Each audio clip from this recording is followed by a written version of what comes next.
All right, let's get into it. If you're tuning in, you're probably a gym owner, maybe an operator. Or perhaps an entrepreneur, building your fitness business. Exactly, or a dedicated personal trainer. Yeah. You've likely got the space, the gear, the team. You've ticked all the boxes, yeah. Right, doing all the things you're supposed to do.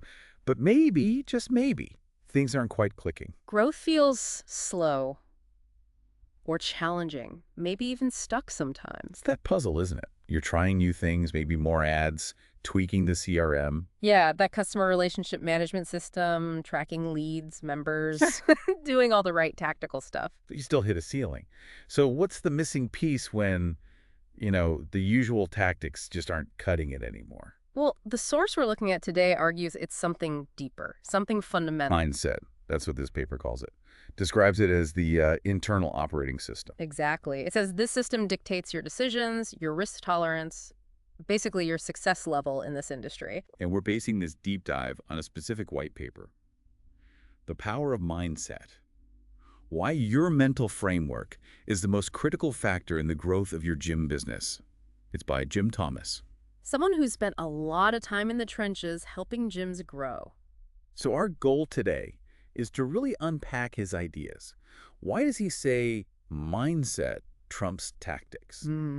How does it actually affect different parts of your gym, like sales, team, marketing? And what are those common mental blocks holding owners back? Right, and crucially, what practical steps does the paper suggest for building what he calls an unbreakable mindset? Okay, let's start with that core idea. Jthomas puts it pretty bluntly.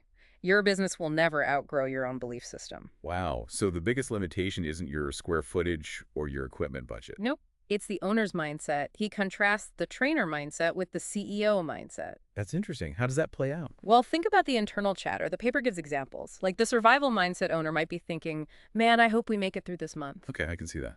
Versus, Versus the growth mindset owner asking, how do we double our EFT this quarter? The electronic funds transfer, that recurring revenue. that's a fundamentally different question, isn't it? Survival versus scaling. Totally. And that difference shapes daily habits.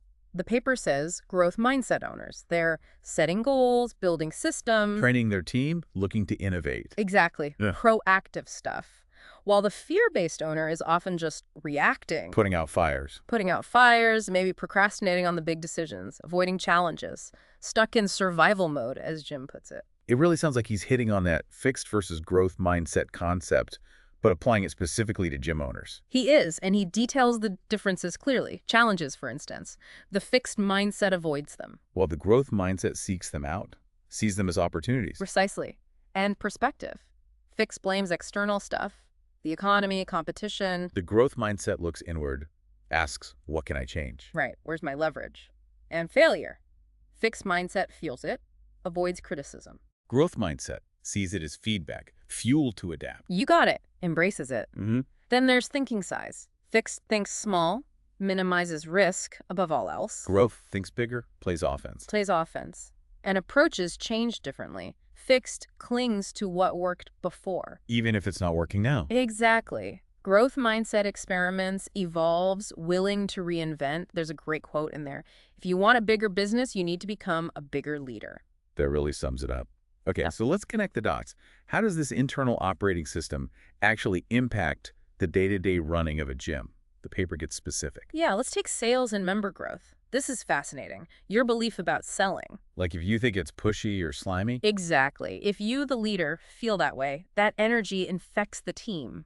They'll hesitate, feel awkward. And probably not be very effective at signing people up. Right. But if your mindset is that selling is problem solving, helping someone achieve their goals. Then the team approaches it with confidence.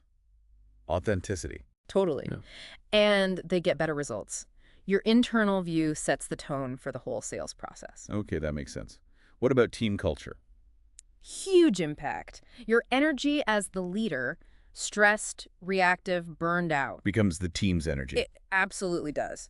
Versus being focused, having a clear vision that also permeates the culture. You can't really have a high-performance team without a high-performance leader setting that standard. Makes sense. A stressed leader, a stressed team, a focused leader. More focused team. And marketing and innovation, too. Scarcity mindset makes you want to hide, right?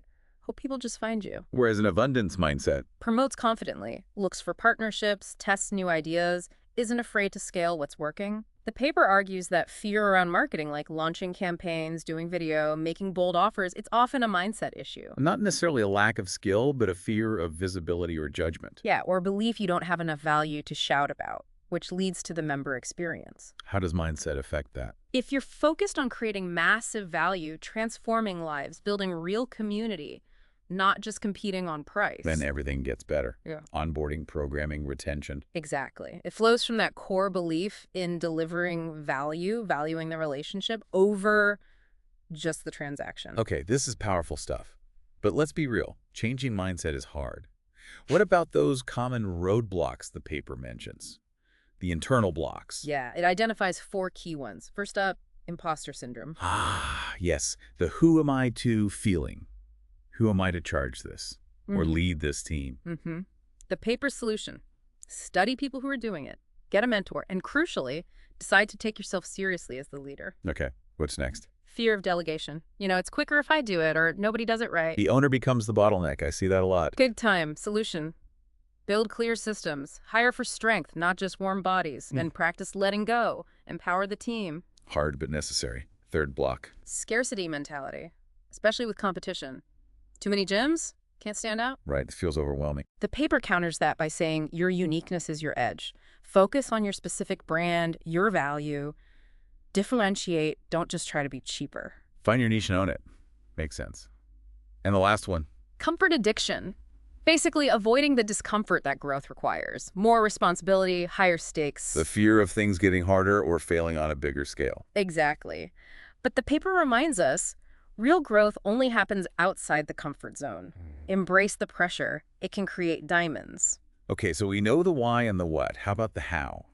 How do we actually build this unbreakable mindset Jim Thomas describes? The paper gives practical strategies. 5 main ones. First, start every day with intent. Don't just react to emails and problems. Be proactive. Decide on one bold action for growth each day. Even a small one, just something focused on moving forward, not just surviving. Second, join a community. Surround yourself with other ambitious gym owners. Yeah, people who challenge you, support you, elevate your thinking. A growth environment breeds growth. Yeah, makes sense. Third, Make learning non-negotiable. Treat mindset workbooks, podcasts, courses, mentorship like you tell your members to treat their workouts. essential for progress, not just a nice to have. Exactly. Jim Thomas really stresses that point. Fourth is interesting. Track mental wins. Mental wins, Yeah. not just revenue or member count. Right. Celebrate having that tough conversation. Celebrate building that new system you put off. Celebrate sending that scary marketing email. Acknowledge the behavioral breakthroughs, the steps outside the comfort zone. Yes, because those precede the financial results. And fifth, make decisions like a CEO. Act like the leader your business needs, even if you don't quite feel like it yet. Pretty much. Ask yourself, what would the CEO of a really successful gym do here? Would they avoid looking at the numbers? Skip strategic planning, step into that role. Act as if. Okay. So wrapping up the paper's core message. It circles back hard. Your gym's growth is directly tied to your mindset's growth, period. And yet tactics matter, funding matters, equipment matters. But they stall out, Jim says. They don't scale without the right mindset underpinning everything. It's that chain reaction. Beliefs drive behavior. Behavior drives revenue. Upgrade your thinking, upgrade your business. And that final thought from the paper really lands it. The best investment you can make isn't in a new treadmill, CRM, or social media ad. It's in rewiring how you think. Powerful, right. So if you're listening and you want more than just survival for your gym, you want to dominate locally, change more lives, build real profit. Then this work, the internal work on mindset, seems like the critical starting point according to this source. Absolutely. So here's something to chew on after this deep dive.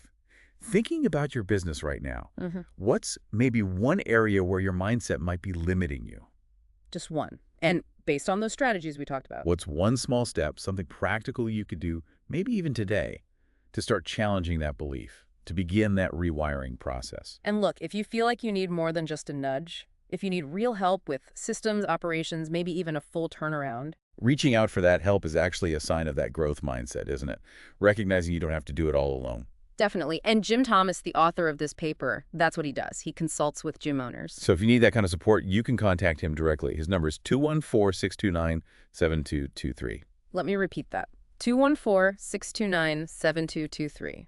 Or shoot him an email, jthomas@fmconsulting.net. That's jthomas@fmconsulting.net. He focuses on turnarounds, sustainable growth, and, well, building that CEO mindset.